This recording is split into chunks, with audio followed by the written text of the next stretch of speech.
అమ్మ నరదృష్టి గురించి చాలా విషయాలు మనం మాట్లాడుకుంటూ ఉన్నాము. చాలా చక్కటి వివరణ ఇస్తూ ఉన్నారు. ఇక మామూలుగా దిష్టి పోవాలి అంటే చిన్నప్పటి నుంచి మనం ఇప్పటివరకు చూసేది ఒకే ఒకటి ఏంటంటే ఇంట్లో కల్లుప్పు ఉంటే చాలా వరకు కల్లుప్పుతో తీస్తారు. లేని వాళ్ళు మెత్తటి ఉప్పైనా తీసుకుంటూ ఉంటారు. ఉప్పుతో ఎందుకు తీస్తారు దిష్టి? అంటే కొంతమంది ఈ మిరపకాయలతో, నిమ్మకాయలతో కూడా తీస్తూ ఉంటారు ఆఫ్‌కోర్స్. కానీ ఎక్కువ శాతం ఉపయోగించేది ఉప్పే. ఎందుకు ఉప్పుతోనే ఎక్కువగా దిష్టి తీస్తూ ఉంటారు? హరి ఓం శ్రీ గురుభ్యో నమః. అమ్మ, ఇది చాలా అద్భుతమైనటువంటి డౌట్. ఎందుకంటే ఉప్పు ఎక్కడి నుంచి వస్తుంది మనకి? సముద్రం నుంచి వస్తుంది. సముద్రుడు ఎంత విశాలుడు. సముద్రంలో నుంచే మనకి వచ్చింది ఎవరు? లక్ష్మీదేవి వచ్చింది మనకి. అవునా? క్షీరసాగర మదనం అప్పుడు లక్ష్మీదేవి పుట్టినటువంటిది సముద్రంలో నుంచి. లక్ష్మీ ప్రాప్తి కలగాలి అంటే అంటే లక్ష్మి అష్టలక్ష్మిలుగా మనం పూజిస్తూ ఉన్నాం. తెలుసున్నటువంటిదే అష్టలక్ష్మిలుగా మనం భావిస్తూ ఉన్నాం. అంటే ఏదైనా లక్ష్మి అనే మనం అనుకుంటున్నాం. లక్ష్మి ఆ సముద్రంలో నుంచి వచ్చింది. అలాగే సముద్రుడు చాలా విశాలమైనటువంటి వాడు. అలాగే ఈ ఉప్పు అనేటువంటిది ఎందుకు ఎక్కువగా వాడుతున్నారు అంటే ఇమీడియట్ గ్రాస్పింగ్ పవర్ విపరీతంగా ఉంటుంది. చాలా ఫాస్ట్ అట్రాక్షన్ వస్తుంది. అలాగే అదేంటంటే అక్కడ ఇక్కడ పడేయకుండా తీసుకువెళ్ళి నీళ్ళల్లోనే కలుపుతారు మళ్ళీ దాన్ని. అంటే ఇలా చేసినందువల్ల వీళ్ళది పోయి ఇంకొకరికి అంటడమో లేకపోతే ఇంకొకరికి ఇబ్బంది కలగడమో కాకుండా స్వీకరించి దానికి అదే పోయేటట్టు కరిగిపోతుంది అక్కడ. ఓకే, ఇలా కూడా భావన చేస్తారు. అలాగే ఫాస్ట్ గా కూడా పోతుంది. మీరు మనం చూడండి, ఖాళీ ఉప్పుతోని సింపుల్ గా ఇలా తీసేయడంలోని చాలా ఫాస్ట్ గా కూడా పోతూ ఉంటుంది దిష్టి. ఓకే, అంటే గ్రాస్పింగ్ పవర్, అట్రాక్షన్ అనేటువంటిది చాలా ఫాస్ట్ ఉంటుంది. సముద్రుడు ఎలా అయితే వేగవంతంగా ఉంటాడో ఉప్పు వల్ల అలాగే ఉంటుంది. అలాగే మనం ఉప్పు దీపాలు పెడుతున్నాం. అవును, లేదా కొంతమంది ఉప్పు పసుపు వేసుకుని స్నానం చేస్తూ ఉంటారు. మీకు అది తెలుసో తెలీదు. నెగటివ్ ఫోర్స్ తగలకుండా ఉండాలి ఉప్పు నీళ్ళతో అసలు మురికిపోదు అంటారు కదా, స్నానం చేసేటప్పుడు లేదా ఇల్లు తడిబట్ట పెట్టేటప్పుడు ఉప్పు వేస్తారు. ఉప్పు, చిటికెడు పసుపు, రెండిటికి దేనికి గుర్తు అంటే లక్ష్మి గుర్తు.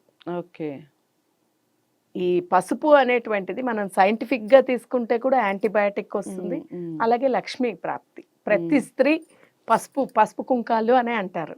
పసుపు అంత ముఖ్యమైనది. అలాగే పసుపు ఎంత ముఖ్యమైనదో ఉప్పు కూడా అంతనే ముఖ్యమైనటువంటిది. ఓకే, అయితే అమ్మా ఈ మధ్య కాలంలో చాలా మంది ఈ ఉప్పుని ఒక ఈశాన్య మూల కానీ అలా పెడుతూ ఉన్నారు. అంటే ఒక బాక్స్ లో కానీ అలా పెడుతూ ఉన్నారు.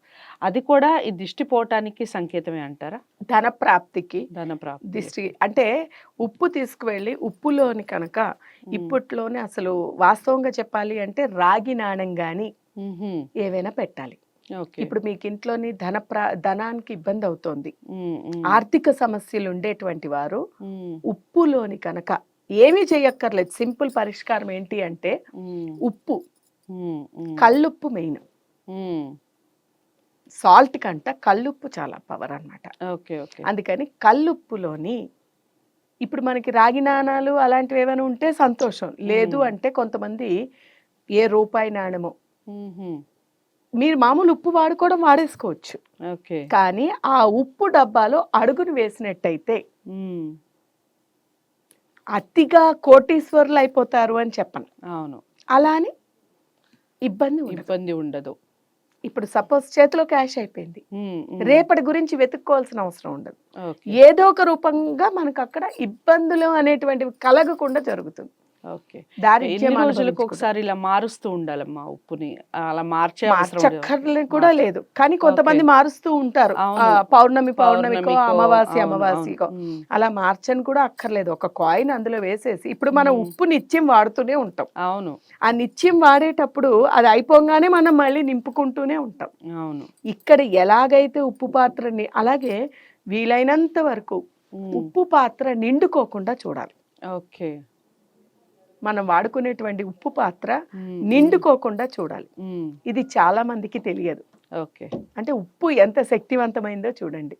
ఉప్పు పాత్ర ఎప్పుడు కూడా నిండుకోకూడదు, ఖాళీ అవ్వకూడదు. దానివల్ల చాలా ఎఫెక్ట్ వస్తుంది. ఉప్పు ఒకటి, పసుపు ఒకటి, అందుకని ఎప్పుడూ కూడా నిండుగా ఉండాలి అని కోరుకునేది. రైట్. లక్ష్మీ చాలా స్వరూపం. చాలా చక్కగా చెప్పారమ్మా. ఉప్పు మామూలుగా ఇది పిల్లలకు కూడా డౌట్ ఉంటుంది. ఈ మనం చేసిన ఈ వీడియోతో పిల్లలతో సహా మెయిన్ అందరికి. పిల్లలకి కూడా చాలా ముఖ్యం అమ్మా. ఇప్పుడు మామూలుగా బయటికి వెళ్ళి అవును. వచ్చేస్తూ ఉంటారు. ఉమ్, మనం బయటికి వెళ్ళి తెలియకుండా వెళ్ళి వస్తూ ఉంటారు. వాళ్ళు ఉమ్, ఎప్పుడు ఎటు వెళ్ళారో తెలియదు మనకి. ఉమ్, ఉమ్.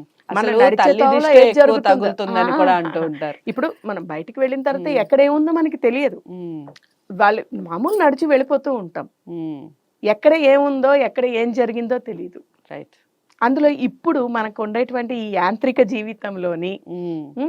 ఈ ఫాస్ట్ లైఫ్ లోని Culture. ఏంటంటే ఈ ఈ యొక్క ఫాస్ట్ లైఫ్ ఈ కల్చర్ వల్ల ఏంటంటే ముందే ఉంది వెనకే ఉంది జరిగేది ఏంటి అనేటువంటిది ఉమ్. చూడట్లేదా, ఇదంతా సెంటిమెంట్ అనుకుంటున్నారు, but it is fact.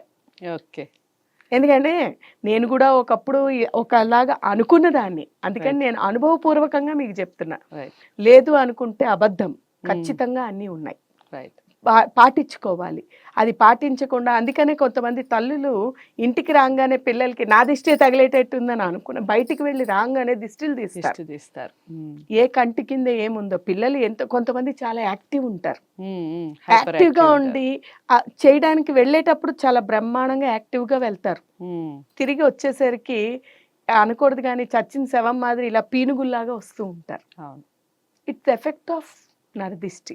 Okay. అలాంటప్పుడు ఉప్పు దిష్టి తీసారు అంటే కనుక ఉప్పుతోని దిష్టి తీసేసి అది పడేసి కానీ వీళ్ళు కాళ్ళు చేతులు కడుక్కోవడమే, స్నానం చేస్తే ఇంకా మంచిది, రైట్. మొత్తం పోతుంది. ఆ వేసిన గుడ్డలు అన్నీ ఇప్పేసి వేరే గుడ్డలు వేసుకుని స్నానం చేస్తే బ్రహ్మాండంగా పోతుంది. ఇది పాటిస్తే సింపుల్ మెథడ్, రైట్. సింపుల్గా ఈజీగా పోగొట్టుకోవడానికి అవకాశం. చాలా చక్కటి వివరణ ఇచ్చారు.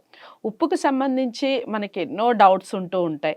ముఖ్యంగా మన అమ్మలు, మన అమ్మమ్మలు, నానమ్మలు తప్పకుండా మనకి ఎప్పుడో ఒకసారి ఏదో ఒక సందర్భంలో ఉప్పుతో దిష్టి తీసే ఉంటారు మీ ఇంట్లో కూడా. కానీ దానికి రీజన్ ఏమిటో చాలామందికి తెలియదు. ఈ కాలంలో చాలామంది అమ్మాయిలకి, అబ్బాయిలకి అసలు తెలియదు. సో ఈ వీడియో ద్వారా అందరికీ తెలుస్తుందని నేను అనుకుంటున్నాను. సో ఎలా అనిపించింది వీడియో? నచ్చిందా మీకు? నచ్చితే తప్పకుండా లైక్ చేసి షేర్ చేయండి. ఛానల్ని సబ్స్క్రైబ్ చేసుకోండి. మరో మంచి వీడియోతో, మరో మంచి ధర్మ సందేహంతో మళ్ళీ అమ్మని కలిసే ప్రయత్నం చేద్దాం. అంతవరకు సెలవు. నమస్తే.